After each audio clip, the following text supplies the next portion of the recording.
Green line ચોકડીથી આગળ વહીટા છે બાલાજી શું કહેવાય સાતનમાનથી આગળ હાઈવે ઉપર ચડી ગયા છે.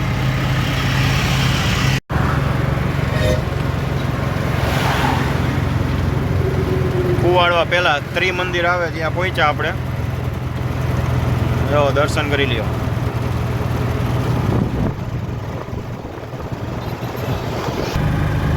આ ભાઈનો ખટારો જો પુલ ઉપર માન ચડ્યો. ફૂલ લોડિંગ લાગે છે. મારું ધક્કો મારું ભાઈ.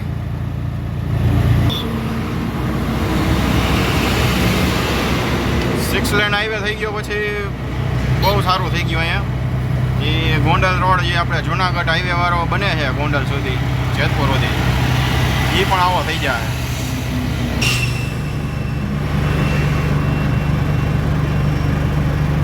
મોટો રોડ હોય ને આવડો એટલે ટ્રાફિક જ ન થાય.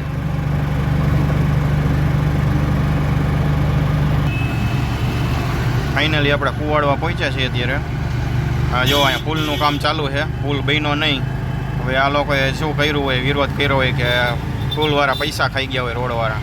આ પુલ બન્યો ને એના હિસાબે બહુ જ ટ્રાફિક થઈ છે બધે. જોવા કુવાડવાનો પુલ નથી બન્યો.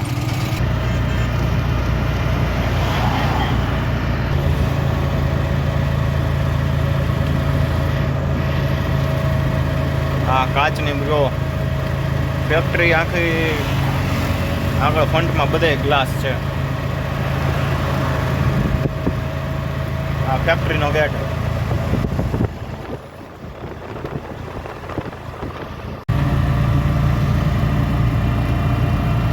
આ બેટી ગામ અને આ બેટી ગામનો પુલ બહુ ખતરનાક ડેન્જર જે પુલ કહેવાય છે ને અમદાવાદ હાઈવે ઉપર. અહીંયા પહેલાં બહુ અકસ્માત થતા. બહુ ખતરનાક પુલ છે. બેટીનો પુલ કહેવાય છે.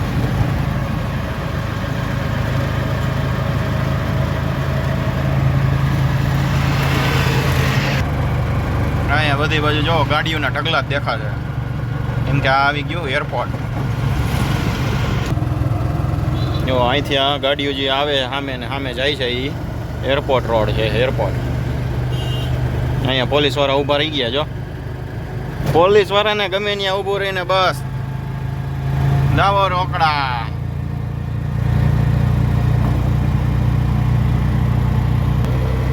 આ બધી સામેની સાઈડમાં જે જગ્યા દેખાય ને આ બધું આ એરપોર્ટનું છે. આ પારી રહી બધું.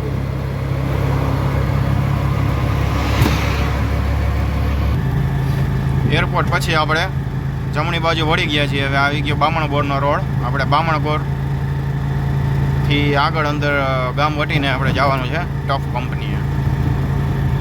તો ફાઇનલી આપણે R&B ટફ કંપનીએ આવ્યા હતા. તો હવે અહીંથી નીકળીએ છીએ.